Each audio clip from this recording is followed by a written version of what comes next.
नई मैगजीन का पूछ लेना। आ गया वो start. Sir, the Essential Commodities Act was passed 5 years ago, and when the minister yesterday came with an amending bill, we expected that he would give us a brief report on the working of this measure for the last few years.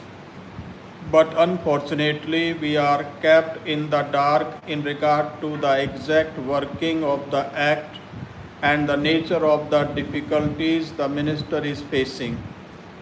Sir, as far as I know, many of the provisions of this enactment have been observed more in violation by his agents at the state level. The food minister may be very earnest, may be very able, and may be very anxious to see that the various provisions of the Act are implemented in the most effective manner at the state level, but unfortunately, his agents at the state level are not equally enthusiastic or equally anxious to observe the provisions of this enactment. The most important objectives of this enactment are to control the supply and distribution of commodities and to maintain a stable price level.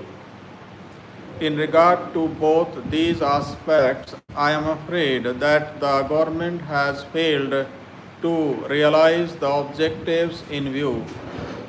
Some time passed when there was scarcity of food grains, attempts were made to make procurement from certain wholesale merchants and from rice mills.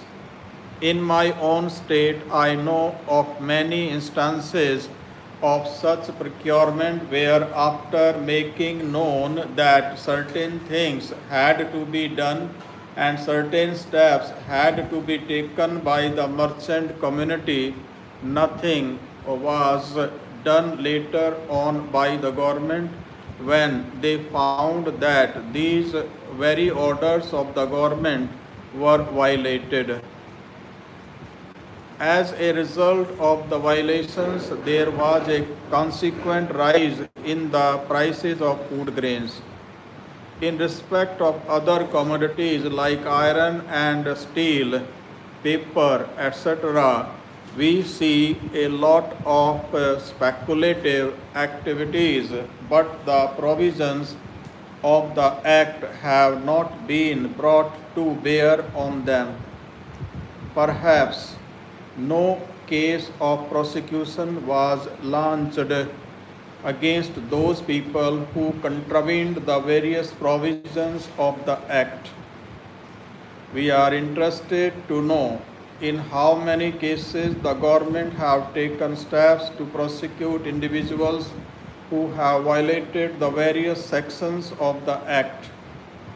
The minister said that the powers under the Act were not adequate. We sympathize with the food minister, but I want to know what action has been taken in this regard by the various state governments. In regard to the amending provision, I want to know from the minister what would be his difficulty if minor offences are taken to courts of law.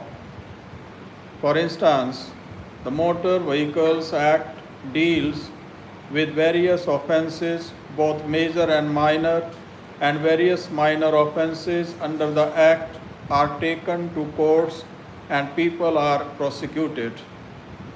What is the difficulty in taking these cases of a minor nature to courts of law? There, the people will have some safety that they will get a hearing, and if the offences are really offences, then they would be prosecuted. otherwise they will be acquitted.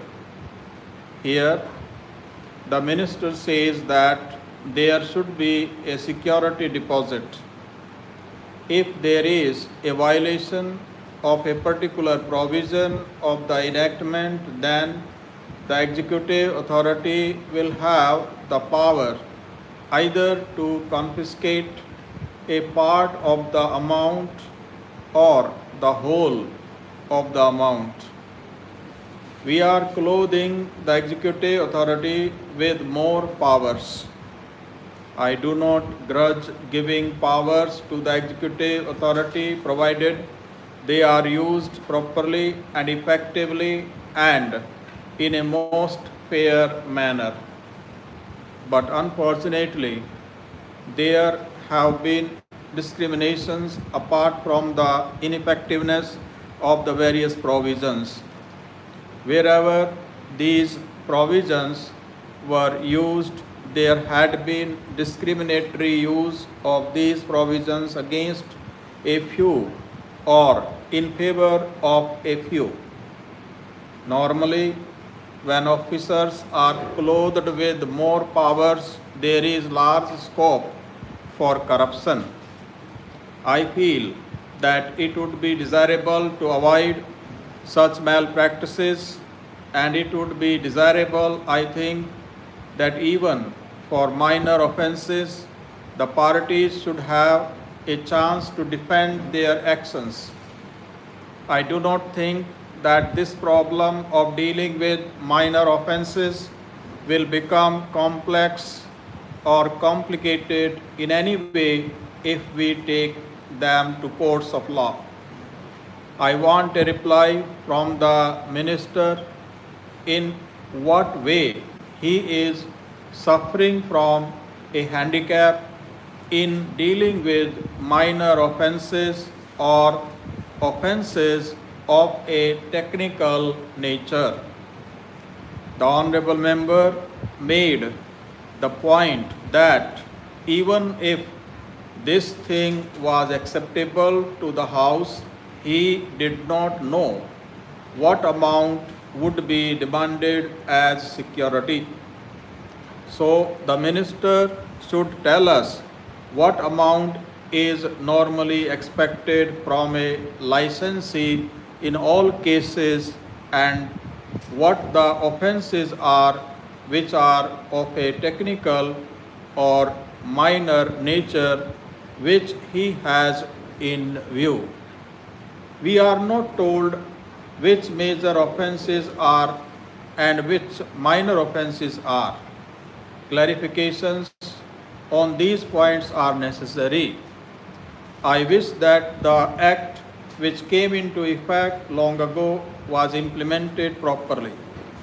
I know that the minister here is very earnest in implementing it, but his colleagues at the state level and at the central level are disappointing him.